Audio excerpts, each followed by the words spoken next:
নমস্কার।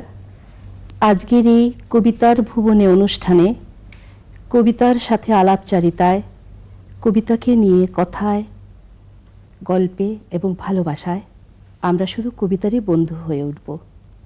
আসলে এই আষাঢ় শ্রাবণ মাস এলে যারা কবিতা প্রেমী মানুষ, যারা কবিতাকে ভীষণ ভালোবাসেন, তারা কিন্তু কবিতার জন্য আকুল হয়ে ওঠেন। তাই আজকের এই আড্ডা কবিতার ভুবনে। আমার সঙ্গে আজকের এই অনুষ্ঠানে যিনি রয়েছেন, আসুন তার সাথে আপনাদের পরিচয় করিয়ে দিই। তিনি হচ্ছেন কবিতা প্রেমী একজন আবৃত্তি শিল্পী এবং কানে কানে আপনাদের বলি তিনি কিন্তু একজন অক্ষর চাষীও। এবং সঞ্চিতার সঙ্গে তিনি হচ্ছেন সঞ্চিতা গাঙ্গুলি। সঞ্চিতার সাথে আমি রয়েছি চন্দ্রিমা দত্ত। অক্ষরে আমারও চাষবাস, আর তাই আজ ঋদ্ধ শ্রোতাদের সঙ্গে আমাদের এই কবিতার আড্ডা। সঞ্চিতা কবিতা ভালোবাসেন, আবৃত্তি শিল্পে নিজেকে নিয়োজিত করেছেন। আমরা আসুন সঞ্চিতার কাছ থেকে একটু জেনে নিই তার আবৃত্তির কথা, কবিতা ভালোবাসার কথা। নমস্কার সঞ্চিতা। নমস্কার। আজকের এই অনুষ্ঠানে খুব জানতে ইচ্ছে করছে, কবিতাকে ভালোবেসে, আবৃত্তিকে ভালোবেসে এবং ক্রমশ আবৃত্তি শিল্পী হয়ে ওঠার যে ব্যাপারটি আপনার জীবনে ঘটেছে, সেটা কখন এবং কিভাবে শুরু হলো? আমি তো ছোট থেকেই কবিতা পড়তে ভালোবাসতাম, কিন্তু ঠিক সেভাবে কিন্তু কবিতা আবৃত্তি তেমন করে আমি কোনোদিনও করিনি। আমি করতাম বাড়িতে, বাবাই আমার শ্রোতা ছিলেন, আমার বাবা। তা সেটুকুতেই আমার সীমাবদ্ধ ছিল। কিন্তু তারপর শিলচর এসেই এখানেই আমার কবিতা করার মানে এটা। আচ্ছা, আপনি বলতে চাইছেন যে এই যে কবিতার প্রতি ভালোবাসা, ছোট থেকে কবিতা ভালোবাসতেন, পড়তেন এবং বাবার কাছ থেকে যথেষ্ট উৎসাহ পেয়েছেন না এই ব্যাপারটি। আচ্ছা, কবিতা মানে কার কবিতা পড়ে আপনার সেই ভালোবাসাটা, মানে কবিতার সঙ্গে আপনি মানে ঘনিষ্ঠতর হয়ে উঠলেন, যা আপনাকে আবৃত্তি শিল্পীর দিকে নিয়ে গেল? মানে আসলে কি কবিতা পড়লে সেই ভালোবাসা থেকেই কিন্তু আবৃত্তির যে ব্যাপারটা, কারণ আমরা যারা কবিতা পড়ছি, ভালোবাসার কবিতাগুলো পড়ছি, বারবার পড়ছি, সেখান থেকেই কিন্তু এই আবৃত্তির ব্যাপারটা উঠে আসে ক্রমশ। তো আপনার এই আবৃত্তির সঙ্গে ক্রমশ যে ঘনিষ্ঠতা, সেটা বিশেষত কোন কবিদের কবিতা পাঠে? সেটা কি রবীন্দ্র কবিতা, না রবীন্দ্রোত্তর কবিতাগুলো পাঠ করে বিশেষত বেশি? বলতে গেলে প্রথম অবস্থায় তো রবীন্দ্রনাথ, প্রথম তো রবীন্দ্রনাথের কবিতাই শুধু পড়তাম। তার রবীন্দ্রনাথ, তারপর নজরুল, সুকান্ত, এগুলো পড়লাম। তারপরে আস্তে আস্তে তো সব পড়াই শুরু করলাম। কিন্তু আমি একটা জিনিস বলবো, আমার কিন্তু সব ধরনের কবিতা পড়তেই ভালো লাগে, সবার কবিতাই ভালো লাগে, এমন কোনো মানে ইয়ে নেই আর কি যে তার কবিতা পড়বো বা তার কবিতা না, সেটা না। আমি সবারটাই পড়ি। আর আমি যখন কবিতা পড়ি তখন কিন্তু আমি কবিতার মধ্যেই ঢুকে যেতে চেষ্টা করি। হ্যাঁ, এখন আবৃত্তি করার সময় হয়তো অনেক সময় লক্ষ্য রাখতে হবে যে জনসাধারণ কিরকম পছন্দ করবে, বাছাই করাটার দিকে সেটা। কিন্তু আমি নিজে কিন্তু কবিতা পড়তে ভালোবাসি, আর যখন যেই কবিতাই পড়ি আমি আবৃত্তির মতো করেই পড়ি। আচ্ছা, মানে আপনি হচ্ছেন সকল কবিতার একজন নিবিষ্ট পাঠক যাকে বলে, এবং তার থেকে পরবর্তীতে আপনার মানে সেভাবে আবৃত্তি কোনটি করবেন, কিভাবে তৈরি হবেন, সেটাই হয়তো তৈরি হয়ে যায় ভেতরে ভেতরে। আমি তবু বলবো সঞ্চিতা, যে আবৃত্তি যে ব্যাপারটি এবং কবিতা পাঠে নিমগ্ন হয়ে যে আনন্দ আহরণ, সেটি দুটোই কিন্তু সম্পূর্ণ আলাদা ব্যাপার, তাই নয় কি? আসলে যখন আমরা কবিতা আবৃত্তি করতে যাই, আপনি যে কথাটা বললেন যে জনসাধারণ, আমাদের ঋদ্ধ শ্রোতা যারা রয়েছেন, তাদের কিন্তু কথাটা খেয়াল রেখেই আমরা সেই কবিতার জায়গাগুলোকে বাছাই করি, এবং সেখানে সেই কবিতাগুলো বাছাই করতে হয়, তাই না? মনে হয় যে যা খুব তাড়াতাড়ি কমিউনিকেট করে আরেকজনের সঙ্গে, আরেকজনের মনে অনুরণন তুলতে পারে।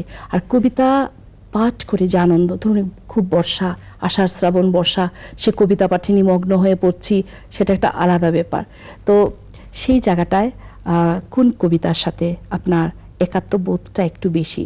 বুঝতে পারছি আনন্দ তো সে একটা ব্যাপারই, কিন্তু তবুও বলবো আবৃত্তি শিল্পী হিসাবে বলবো আপনাকে যে কোন কবিতাকে আপনি বাছাই করেন, মানে সেটা কি একটু যেগুলো জীবনমুখী কবিতা, যেগুলো সহজে জনসাধারণের হৃদয় স্পর্শ করতে পারে সেই ধরনের কবিতাগুলোই আমি বেশি বাছাই করি।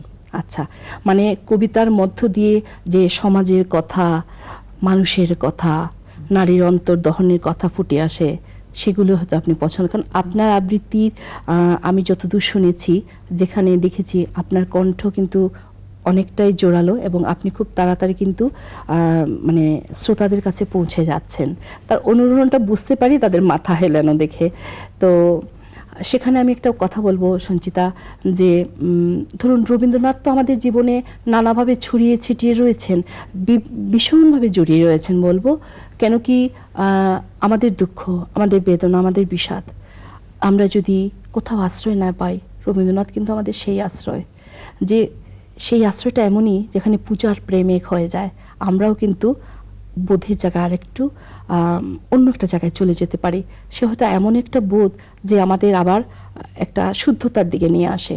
কিন্তু তার পরবর্তীতে আমি বলবো, যেহেতু আপনি আবৃত্তি শিল্পী, আপনি সব ধরনের কবিতা পাঠ করেন, রবীন্দ্রোত্তর যুগে যে কবিরা একটা নতুন ভাষা তৈরি করলেন, নতুন জগৎ তৈরি করলেন কবিতাকে নিয়ে, মূলত আমি সেখানে বলবো পাশ্চাত্যের কাব্য সুষমা এবং কাব্যের যে গুণ, সেগুলোতে আকৃষ্ট হয়ে যে কবিরা একটি নতুন মানে তৈরি করলেন, নতুন জগৎ তৈরি করলেন।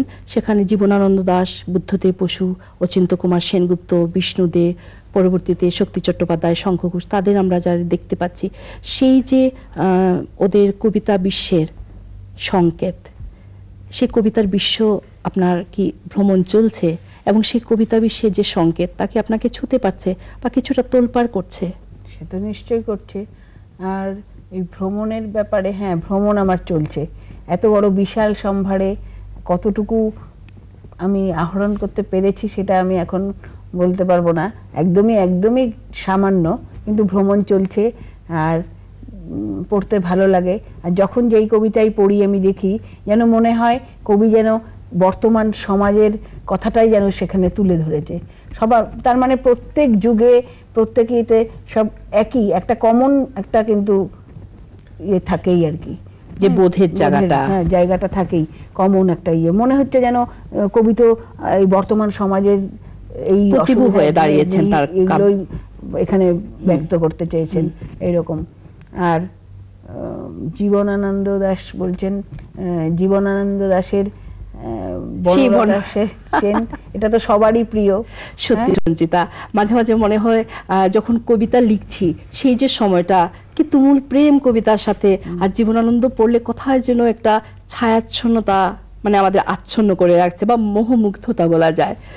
তো সেই বনলতা সেন সত্যি বলতে মনে পড়ে গেল সঞ্চিতা, যে অনেকে বলেন সে বহু ব্যবহারে এবং বহু উচ্চারণে হয়তো অনেকটা ক্লিশে হয়ে গেছে, কিন্তু আমি মনে করি রবীন্দ্রনাথকে যেভাবে প্রতিদিন পড়লে ভেঙে করে আবার নতুন করে পাই আমরা, সেভাবে কিন্তু জীবনানন্দকেও পেতে পারি না? একটু পড়া যাক, আসুন, হ্যাঁ, একসাথে দুজনে একটু পড়ি। হাজার বছর ধরে আমি পথ হাঁটিতেছি পৃথিবীর পথে, সিংহল সমুদ্র থেকে নিশীথের অন্ধকারে মালয় সাগরে অনেক ঘুরেছি আমি। বিম্বিসার অশোকের ধূসর জগতে সেখানে ছিলাম আমি, আরো দূর অন্ধকারে বিদর্ভ নগরে। আমি ক্লান্ত প্রাণ এক, চারিদিকে জীবনের সমুদ্র সফেন, আমারে দুদণ্ড শান্তি দিয়েছিল নাটোরের বনলতা সেন। চুল তার কবেকার অন্ধকার বিদিশার নিশা, মুখ তার শ্রাবস্তির কারুকার্য, অতি দূর সমুদ্রের পর হাল ভেঙে যে নাবিক হারা রয়েছে দিশা। সবুজ ঘাসের দেশ যখন সে চোখে দেখে দারুচিনি দ্বীপের ভিতর, তেমনি দেখেছি তারে অন্ধ